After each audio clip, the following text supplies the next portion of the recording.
新西兰必去景点米尔福德峡湾。因为今天天气实在是太好了，所以就想出它这边的特色了。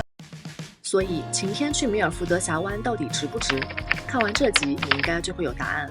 Hello， 大家，我昨天大概就只睡了3个多小时，然后现在来到去米尔福德峡湾的集合处。然后今天早上叶先生就跑去停车场看了一下，看刚好有一个空的停车位，就把车给挪上来了。车的事情总算是圆满解决了吧。然后今天我们的行程呢是去米尔福德峡湾，是跟着团，因为从皇后镇开过去可能得5个小时，所以我们就报的这种一日游的团，去到那边坐船游览一下，再坐 bus 回来，可能回来的话要晚上7点多了吧。米尔福德峡湾它是中国唯一一个没有的地貌，所以我们还蛮想去看一下的。但是好像说是下雨的话去看会比较好，但是今天我看天气预报是天晴，所以就也不知道会是什么样子吧。反正我们就先去看了再说。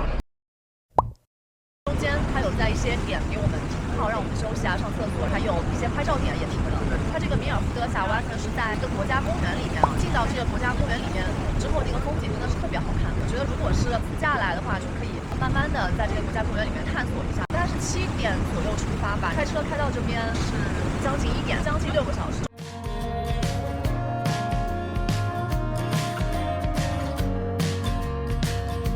When you were asleep and I was out walking, the voices started to speak and they wouldn't stop talking.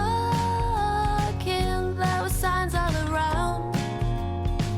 It really got my mind racing. Hello， 大家，那我们现在呢已经在米尔福德峡湾里面了，现在在坐这个游览船。因为今天天气实在是太好了，所以就想出它这边的特色了。像刚才我们看到的瀑布啊，都是很细小的这么一条流下来，就可能体验没有那么好吧。然后谢先生说这个风景就很像国内的哪个大坝，所以就是会有一些遗憾吧。然后这边船上啊，就是风特别的大，大家如果来的话，还是要穿的保暖一点。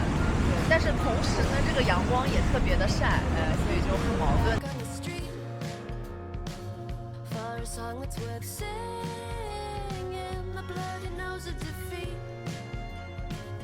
所以如果你问我晴天去米尔福德峡湾值不值，我会说可以来，但先把期待值放低一些。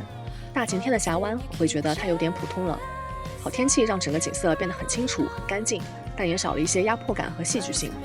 所以说，如果你是冲着网上那种很震撼、很有世界末日感的米尔福德峡湾来的，可能会有一点落差。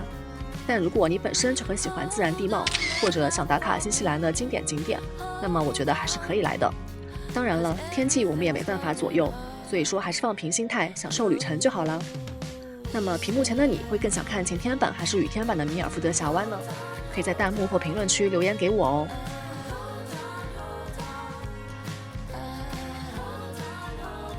亲爱的们，昨天的那个水逆好像还没结束。